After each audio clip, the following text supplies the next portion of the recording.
Alex, a lawyer and a financial advisor walk into a bar. And then what happens, Dave? Well, the question is, I'm selling things and, consumer laws. Do I know what my obligations are when I'm selling? Oh. So you're selling goods in Australia. Do you have any warranties? Is there any extra special laws that apply? That's right up my alley, Dave. Right up my alley.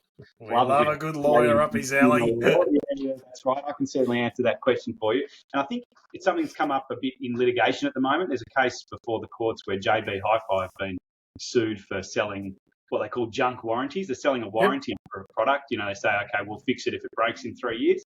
But probably the consumer law gives you a guarantee that they have to fix it if it breaks in 3 years anyway. So they're selling you something you've already got. So but I always thought they were pretty dodgy. I was always a bit surprised when it was amazed clearly how much they push that when you're in the stores. Yeah.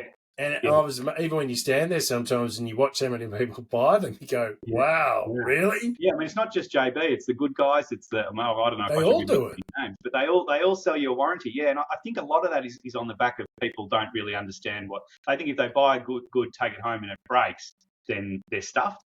And that's not the case. If you buy something and then take it home and it breaks, it doesn't work, then you're very likely got a claim against the supplier or the manufacturer. That's the other thing they do. They come, when you take it back to the store, they say, oh, no, the manufacturer's got, that's the manufacturer's problem, off you go. And you go, oh, okay, and off you go. But if you bought it from someone, you've got a claim against them. You can claim against the manufacturer as well, but you can claim against the person who sold it to you. So then what's the current rules if now there is that question mark over the... So was it basically purchasing an extended warranty is the issue that's been occurring? So if I'm a retailer selling any product really, there is a implied warranty within the existing consumer laws. Right. Yeah. So any transaction in Australia that happens between pretty much anyone is protected by consumer law, provided it's either under $100,000 or it's for what they call personal, household, domestic use type things. It's basically everything. If you're selling something that's over $100,000, say you're selling a truck chassis which is going to be repurposed and sold as a truck and it's worth $500,000. That's not a consumer transaction, so that's not covered, right? But it might be in some people's worlds. Right. If it's being repurposed, being resupplied, that's outside. It's over $100,000. So there's various requirements. I won't go through them in too much detail, but most transactions in Australia are going to fall within the law. So most of them are protected. So that's the first thing. And then if they fall within that definition, then there's a whole bunch of warranties which just apply. Doesn't matter what the contract says, doesn't matter what the returns, you might have no returns or only store credit sign, or you might say that on your terms and conditions. None of that matters. These warranties apply, and they are that the goods have to be of an acceptable quality, that they have to be fit for the purpose for which they are intended, that they have to match their description. So if you have a description on the box or something, or you have a sample, it has to match, has to actually be like it says on the box. And then that you have to be able to repair, provide spare parts for it and that sort of stuff. So really, is that new products only or used products as well? So that's good question. So they do interpret these things differently in different contexts. So if you're buying like a secondhand toaster for $20, that's going to have a different warranty effectively that applies than if you're buying, say, a dishwasher or a washing machine, which might be $2,000. You know what I mean? And you expect that to last, 5-10 years, whereas you might only expect the toaster to last a year or two. So the law is kind of dependent on the context, but it applies to secondhand goods as well. The only thing I think it doesn't apply to private sellers. So I think if you're selling on Facebook, then you're not covered. But I think if you're buying something on Facebook that's sort of secondhand at someone's house, you're probably not expecting to be covered. Yeah, right. Well, because that'd be pretty hard to track that down, wouldn't it? Yeah, so, and that's the other side of it. It's all very well to have a great claim, but if someone just disappears into the night, then it's going to be pretty hard to chase them or whatever. Yeah. I think business owners need to be aware of what, if they're selling goods or services, and what applies, what they have to provide to their customers and what they don't. And if they're going to sell an extended warranty or some other service, then, what that offers beyond what's required anyway, Yeah, right. So, okay. That's I just want to sort of remind people the discussion we're having today is looking at sort of consumer laws and do you know your obligations? Yes. Just an interesting kind of space. Yeah. So why is it really, from my understanding, these laws have been in place for, really quite a really long period of time. Right. Yeah. And how has it only just come about? Because it seems that you go to any store when you're purchasing, it's probably more so electronic gear, I would think, in a lot of areas, that they constantly offer you this extended warranty. And I always thought it was strange that you would take it up. I'm not really sure why it's taken so long to lead to a class action. I guess it is a bit of a grey area, so it does depend. A 3-year warranty for certain types of goods might be very helpful, whereas for other types, not so helpful. So it becomes this kind of difficult to gauge and difficult to bring a case.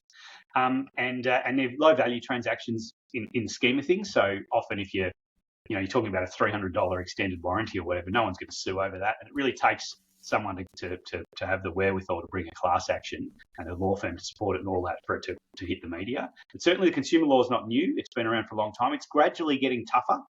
So in my career, over the 20 years I've been working in consumer law, the laws got tougher and more. Yeah, I'm just look really good. You don't look it. Yeah, you must have been a sort of a child law student. When I was just a genius. When I started with the Trade Practices Act, the 1974 Trade Practices Act is what I studied, and then that got replaced by the Australian consumer law, which is much more modern, but it's basically the same stuff. The really interesting thing, I reckon, is acceptable quality. What does acceptable quality mean? Yeah, isn't that open to interpretation? Yeah, very open, yeah. And it's been interpreted to mean safe, durable, and free from defects. But then what those three things mean is really dependent on the context. It really depends on the character of the item. But you sort of know if you buy a candlestick, that might have a certain life, whereas if you buy a refrigerator, that'll have a different life. And I think people know that intuitively, that a fridge might last you 10, 20 years, but you don't expect it to last 50 years, and you don't expect it to last 1 year. So at least in the range that it should sort of last. And defects, they're sort of the things that you know it if you see it. That's where can then a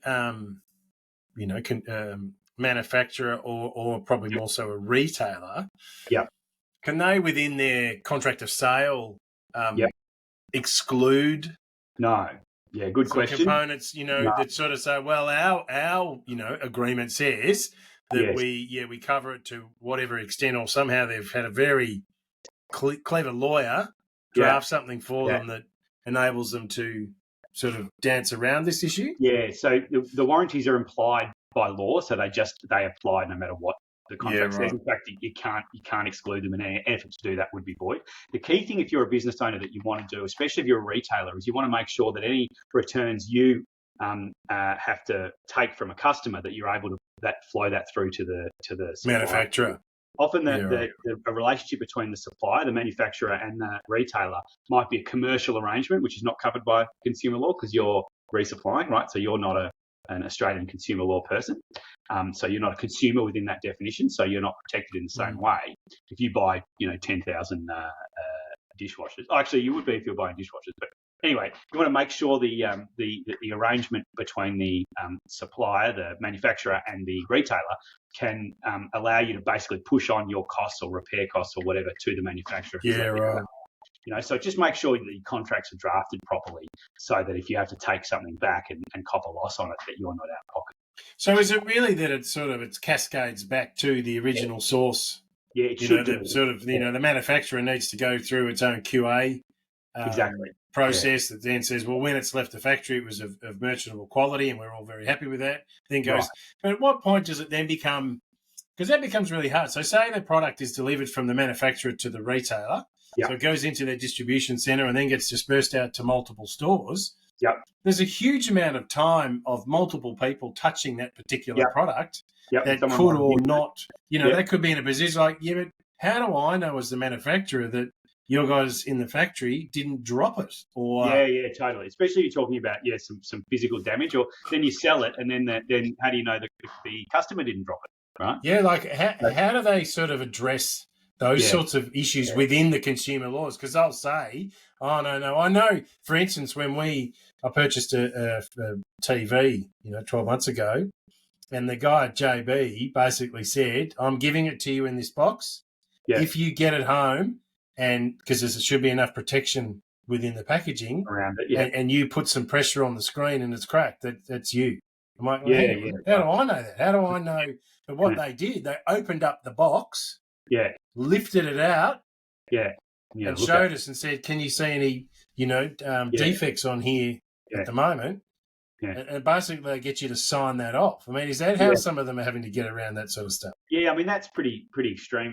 Certainly there is processes between manufacturers and, and retailers, and then between retailers and the customer where you inspect and where you sign off, you accept delivery and all that sort of stuff. But often that's pretty loose. I know when I've accepted delivery of various things, I've barely looked at it. And if there was something wrong with it, I'd still expect a refund. And it depends on the nature. Like, if it was an internal thing, you couldn't have done that, right? Unless it's alleged that you opened it up and did it. So it does depend on the kind of damage you're dealing with. But I guess you just got to rely on inspections along the way and on the documents at the time. And certainly we do deal with lots of disputes over, who caused the damage and at what point. And sometimes multiple people were involved in some way. They didn't pack the package right in the back of the truck, and then because it wasn't packed right, and the truck driver also bumped into something, so the combination of the poor packaging plus the truck driver's mistake. As we close out our conversation today, I would like to thank Alex from Taurus Legal Management. He can be contacted via LinkedIn at Alex Martin or via the website tauruslawyers.com.au. Thanks, Dave. And I'd like to thank David Murdoch, the wealth activist from Paxton Bridge. You can contact him at David Murdoch on LinkedIn or at www.paxtonbridge.com. Excellent. Thank you, Alex. Enjoy. Good talking, and we'll chat again soon. See you next time.